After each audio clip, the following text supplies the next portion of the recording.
Joining me live now is Rena Netjes. She's a political analyst, and we're going to discuss about how she has been getting threats from PKK. And let's begin then. The PKK, as we all know, is a brutal terror organization linked with crimes and atrocities, not only in Turkey, but also the wider region. In what ways are you being targeted, and what threats are being sent to you? Listen, thank you for having me, by the way. I am very much focused on the Syrian side and not so much on the Turkish side and the Iraqi side. But for the Syrian side, I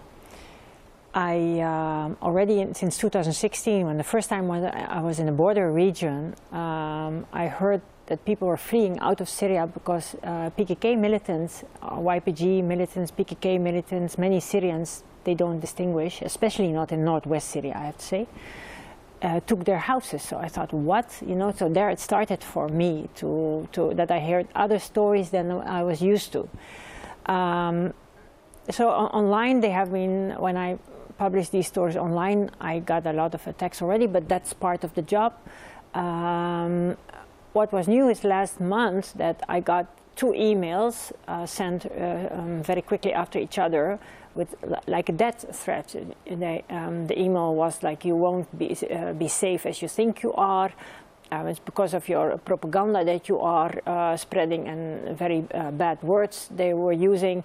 And they said, we can find your house in Amsterdam and in Istanbul, and as a proof we will soon put a package in front of your door, you know, and that's really a lot.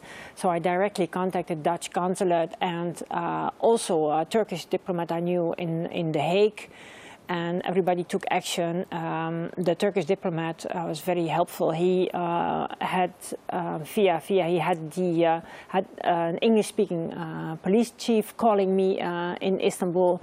So at the end of the evening, I already felt you know, better, but I didn't dare to go out because maybe there is a package in front of the door. And even the next day, I was a bit scared. You know, then I asked the neighbors, "Did you see anything?" And I informed them. But nothing happened until last week again. There was more attacks on social media. I saw that there were attempts to change my passwords. I got all kinds of mails. You tried to change your password, which I had not done.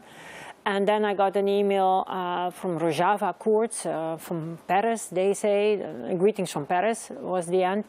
They say, we launched DOD attacks on all your social media and so on. And there was a Twitter account that with my picture was made, Rena Netjes 1. So, okay, that's not nice. But still, I did not, you know, take much action until 2 days ago. I got all kind of conscriptions when I came back. I was the whole day out. When I came back, I found emails that there was all kind of conscription that I just had to confirm for all kind of gay, lesbian, I don't know, whatever, porno sites, which I, you know, of course never did. And then I got an email also from Rojava Kurds. One email was written at Rojava Mountain Fighter, that they said, we are making profiles on all kind of sites in the dark web, with your profile and with profile of family members, and they put some names. So I thought that was enough. You know, if this is happening, this is so low and so horrible. Now I have to go public with because the investigation is going on, but it might take weeks, if not months. And I'm not going to wait until they are opening such a kind of horrible profile accounts. I don't know where, you know, before this pops up or somewhere.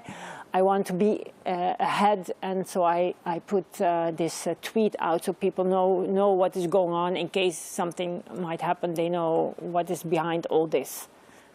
So you spent some time in Syria, right? Yeah. The PKK, the Daesh in Syria is being supplied with weapons and finances by Europe and the United States. Why are these governments sponsoring terrorism? Yeah, it's not all European governments. The Americans were very much, it's mainly the Americans. The Americans were very much, and of course all we were afraid that ISIS would, you know, take more territory, and they were looking for the group on the ground that they could support, that they could effectively fight ISIS. They also helped some Free Syrian Army, but as one US veteran told me, some Americans could not distinguish, is an Arab, is he a terrorist or not, or is he the extremist or not? It really needs to know the culture maybe. But on the same hand, PKK, of course, also they are extremists, but on the complete other side of the spectrum, extreme left, and they use also the terrorist attacks and so on to get their goals. So the Americans thought this is a very cheap way to get rid of ISIS, but on the other hand, they made the group very strong, and they rule with a very iron fist over their own Syrian Kurds, and their opponents are fleeing and have fled, and some have been killed, many have been in prison. They have handed over hundreds of Kurds to the Assad regime, hundreds of Kurds from the prison in Afrin. They imprisoned Kurds and Arabs, and they sent them all over to Aleppo, and they are now in Damascus. I interviewed there were two there out. I interviewed one of them who got out not so long time ago. So I think that for the Americans, or I'm sure that for the Americans, it's much cheaper to pay a salary of these Syrian men than to deploy American soldiers to do this. Also, they just had this experience with Iraq that Americans died. They did not want that, I think. And of course, maybe most important, PKK fighters had decades of experience in fighting and a one-line command, as the US military told me. And because they have been fighting against Turkey all these years, so they know a bit better how to fight than guys from, like northern Syria, Arabs, who never used a weapon, you could say. I make it a bit black-white, but these are reasons why the Americans supported them. But of course, the Americans did not give them political support, but of course, you make them way stronger, and they stay in all kinds of Arab areas where they are not welcome, so it's not stabilizing. Yeah, you defeat ISIS, but you created a whole lot of new problems, including, of course, problem with Turkey, your partner. And also the Americans, for the current escalation, they promised, in 2016, Biden himself promised that YPG should leave Manbij and should go back, retreat to the east part of the Euphrates, otherwise they would never get support. But they didn't live up to all this.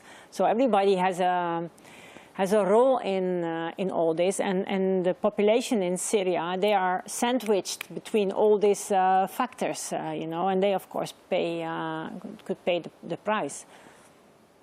Now, what needs to be done to eliminate this terror group? Turkey's fight has been ongoing for 40 years, but what actions must the international community take immediately to ward off future threats? For the international community, I would not, as some countries do, not my country, by the way, the Netherlands not supporting them, because the Netherlands, for all the reasons that I just said, and that they kidnap minors, the Netherlands say we cannot find anything democratic about them, we do not want to support them. Of course, the Netherlands is in the international coalition against ISIS. I think you should, when you support them so much as Americans, you should at least use your leverage to stop them attacking Turkey, attacking opposition areas, kidnapping minors, killing or jailing opponents. You should at least use all the support you give to have them change their ways. But it's not happening. Actually, quite the opposite is happening, because we've seen an uptick in attacks. And it's a very complicated knot what is happening in Syria. But I always like to also highlight in northwest of Syria, they are not fighting with Americans, they are fighting with Russia and the Assad regime.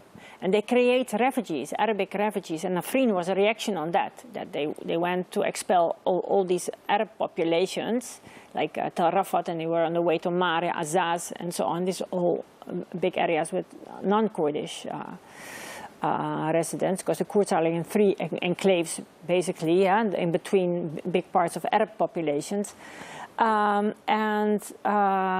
Afrin happened as a reaction on that, also with crimes, also with mistakes, but it was a reaction. And I think I cannot believe why the West is defending now that there will not be a liberation until Rafah, because these people want to go home. They sit in tents north of Azaz. These people want to go home. So I am maybe the only Westerner who goes in, who sit with these people, or one of the few Westerners. But I'm convinced that Rafah, like cities in Ukraine, should be liberated from because they, you know, it's so.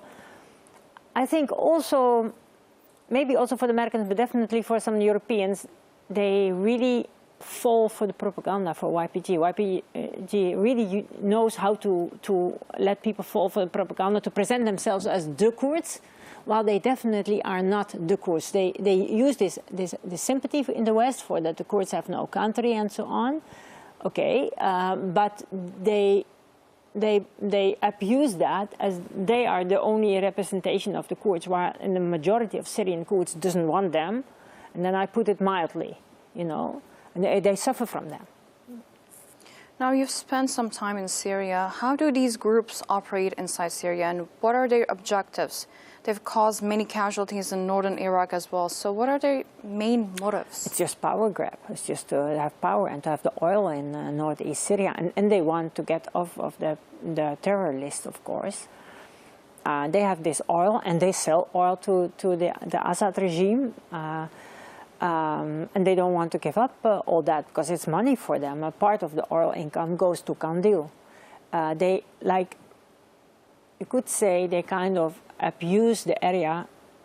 They recruit minors and they recruit young boys. They all have to fight for them for very small income to safeguard the oil fields for them. And they then take the resources. They don't really develop the area. I've been there in 2019, and it's really poor, and the services are not good.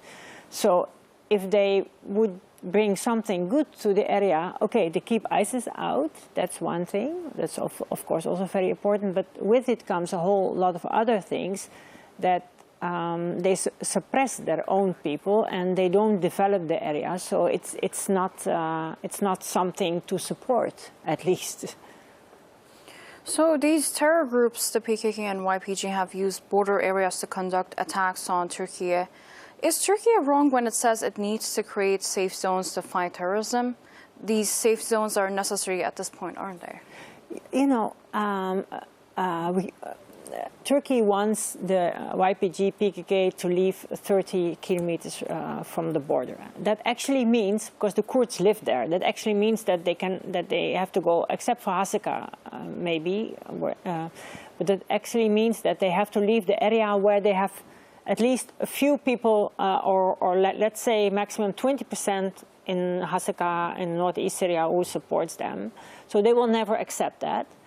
Turkey wants this because then those weapons cannot reach Turkey anymore. And I have to say, the latest attacks on SDF installations, weapon installations, launchers, rocket launchers south of Azaz have succeeded in that now we don't see attacks for the last few weeks because YPG and SDF have retreated those rocket launchers because they were targeting in that area, especially like civilians all the time, you know, even IDP camps, you know, what can these poor civilians have? They haven't, you know, they already lost everything. They already fled from Damascus or Homs or other parts of Syria. And Turkey wants this to be at least a relative safe zone, you know, that people don't come into Turkey. And most people, by far, most people flee to that area. People don't flee to their areas. You know, I also say to people, if you don't want to believe me that they are not Democrats, why people flee all to Northwest and the camps are not in Northeast? Because people know that in Northeast also the Assad regime is present among them. So it's a very complicated knot because YPG will never accept to withdraw 30 kilometers because then they are in Arab areas. The Kurds only live like on the border. You know, in the Arab areas, they have even way less support or none at all. So they will not accept that, I think. So where this will go, I don't know exactly. But the best thing would be, of course, a peaceful agreement and together with Americans. But Americans should also keep up to their promises. You know, sit around the table as adults, all of them, and fix this problem. It's not easy. It's not easy, I know. But it should be some more pressure from the Americans also. Rena Netjes, thank you so much for joining our news hour. You're welcome. Thank you for having me. This was the end of our world news. We'll be coming back in the top of the hour.